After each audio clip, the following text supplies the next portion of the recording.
दोस्तों नमस्कार, अस्सलाम वालेकुम। मैं मुस्तफ़ा चौधरी गांव गोहांड में आपका स्वागत करता हूं। और आज हम बात करेंगे उस घटना की जिसकी देश ही नहीं पूरे दुनिया में निंदा हो रही है। और वास्तविक में जिस तरह की वीडियो वायरल है देश और दुनिया में, इंसानियत को शर्मसार करने वाली है। हर इंसान जिसके अंदर इंसानियत है उसके अंदर उस वीडियो को लेकर बहुत ही घृणा और बहुत ही उसके अंदर की भावनाएं आहत हैं। मैं बात करूंगा मणिपुर की।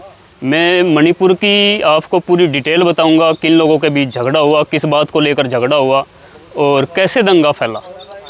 दोस्तों ये बात है पूरे एक साल पहले, पिछले साल दिल्ली की एक घटना सामने आई थी जिसमें एक महिला का बलात्कार करके उसका मर्डर कर दिया गया था।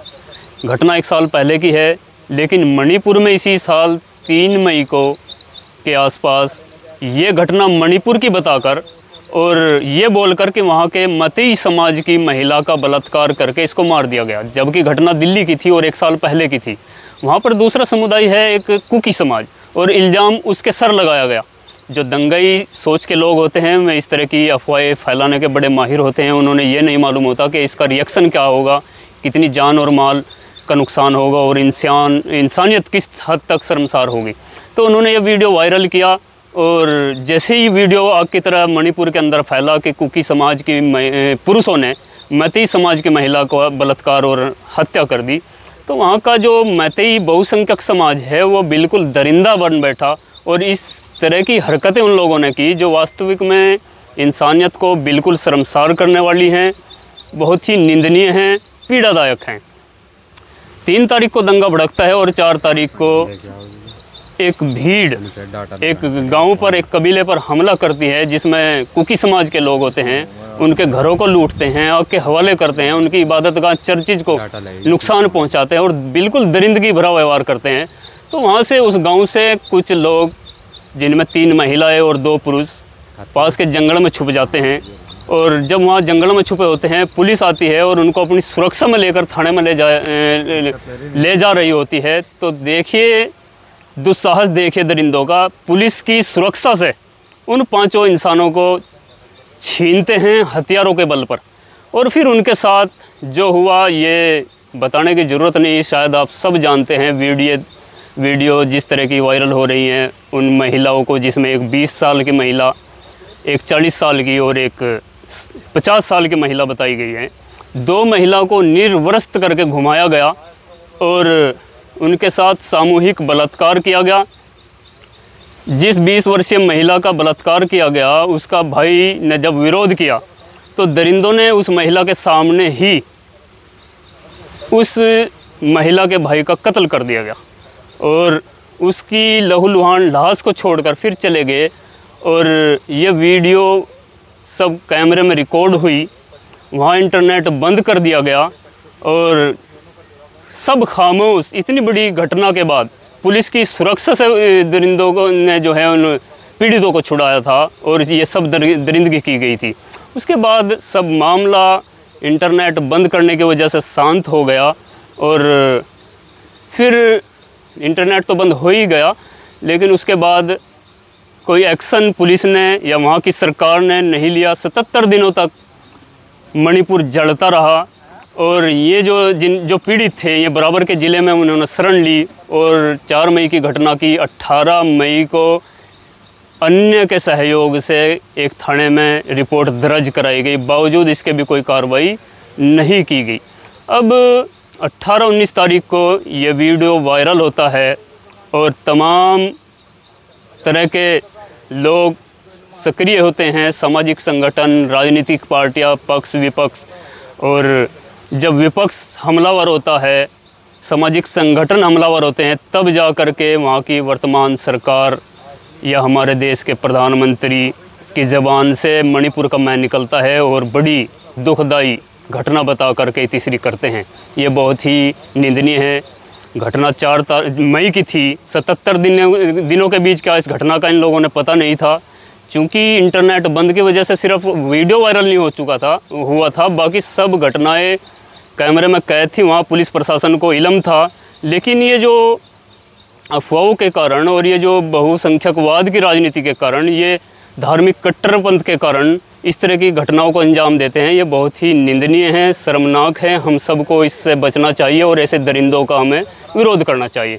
दरिंदा भले ही किसी भी समाज का हो, किसी भी धर्म का हो, हमें समाज और अपना धर्म न देखते हुए दरिंदों का विरोध करना चाहिए, पीड़ितों का साथ देना चाहिए।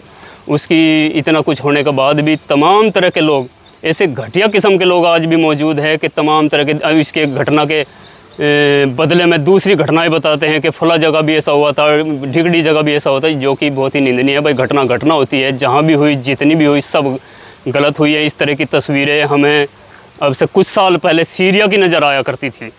मैंने देखा कि सीरिया में एक महिला को गोली मार दी जाती है, वो वीडियो बड़ी पीड़ादायक होती है। लेकिन अब इसी वीडियो के बाद जिसमें नंगा घुमाया गया, मणिपुर से भी ऐसी ही तस्वीरें, ऐसी वीडियो सामने आ रही हैं। एक महिला के साथ इतनी बर्बरता की जा रही है। और मैं आपको एक और बात बता दूं, ये जो इन पर हथियार आए हैं, जो कि मैं इस महिला की बात बता रहा हूँ, एक महिला के साथ इतनी दरिंदगी कर रही है। अन्य वीडियो में, इस नंगी वीडियो से अलग, कोई इस महिला को हथियारों की बटों से पीटते हैं, उसके लात घुसे मारते हैं और उसकी आंखों पर पट्टी बांधते हैं और फिर जो है राइफ़ल से उसका मर्डर करते हैं भीड़ के सामने। और उसकी लाश पर भी पता नहीं कितनी गोलियां दागी जाती हैं और उसको लातों से, घुसों से ऐसा उसकी बेइज्जती करी जाती है। इस तरह की वीडियो आपको सीरिया की भी नहीं मिली होंगी। सीरिया में सिर्फ गोली मारी गई थी, उसके साथ इस तरह का व्यवहार नहीं किया गया था। हत्ता कि वो भी बहुत ही दर्दनाक वीडियो थी। कोई कल्पना नहीं कर सकता था कि सीरिया जैसी वीडियो अपने देश में हो सकती है। लेकिन मेरे दोस्तों, अगर यही स्थिति चलती रही तो इस तरह की वीडियो जो हम सीरिया की देखा करते थे, हमारे आने वाले दिनों में देश के ऐसे हालात बनते जा रहे हैं कि हम सीरिया को भूल जाएंगे और देश और दुनिया हमें सीरिया की नज़र से देखेंगे और इंसानियत शर्मसार होगी, जो कि बहुत ही ख़तरनाक होगा हमारी आने वाली नस्लों के लिए, हमारे लिए। इसलिए जाति और धर्म से ऊपर उठकर हमें इन सब का विरोध करना चाहिए। और दोस्तों, एक और बात बता दूं, इन लोगों पर हथियार कहाँ से आए? देखिए कितनी सरकार का फेलियर देखिए। थानों से हथियार लूटे गए। रिपोर्ट तो ये कहती है, खबरें तो ये हैं कि थानों से हथियार लूटे गए, लेकिन मैं कहता हूँ कि थानों में हथियार बांटे गए हैं। बड़ी बड़ी राइफलें, बड़े बड़े आधुनिक हथियार दंगाइयों को बांटे गए हैं और दंगाइयों ने खुलेआम गुंडागर्दी वहाँ कुकी समाज के ख़िलाफ़ कर रखी है, जो बर्दाश्त के बिल्कुल बाहर है। आप तमाम तरह की वीडियो आ रही हैं, देखने की भी हमारे अंदर सहन शक्ति नहीं है। इस तरह की वीडियो हैं, आपको समझना होगा, अपने देश को सीरिया बनने से बचाना होगा और ऐसे दरिंदों का बाइकआउट करना होगा। चाहे किसी भी धर्म और मज़हब के हों, किसी भी जात के हो, दरिंदा आखिर दरिंदा होता है। वो किसी का मज़हब या जात देखकर उसका समर्थन करना बहुत ही निंदनीय है। और इस बहुसंख्यकवाद की राजनीति से सरकार को भी बाज आना चाहिए। मैं सरकार अगर कहता हूँ तो सिर्फ वर्तमान सरकार की बात नहीं मैं कर रहा, तमाम तरह की सरकारें, पार्टियाँ आज के टाइम में बहुसंख्यकवाद की राजनीति कर रही हैं, अल्पसंख्यकों पर अत्याचार कर रहे हैं। ये इस तरह की घटनाओं से आप सरकार तो बना सकते हो, लेकिन लोगों के दिल नहीं जीत सकते। लोगों को आप जो है प्रताड़ित ही कर रहे हो। बहुसंख्यकवाद की राजनीति से निकलिए, विकास, स्वास्थ्य संबंधी अन्य मुद्दों पर चुनाव लड़िए तो बेहतर है। और ये आम जनता की भी गलती है। हम ऐसे ही मुद्दों पर नेताओं को वोट देते आ रहे हैं, जिससे कि धार्मिक उन्माद बढ़ता है।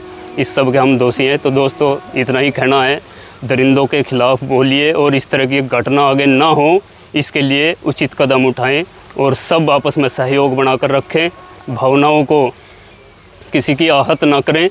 सब अपने हैं, सभी देशवासी हैं। इसको सीरिया बनने से बचाए जाए। जय हिंद, जय भारत, खुदा हाफ़िज़।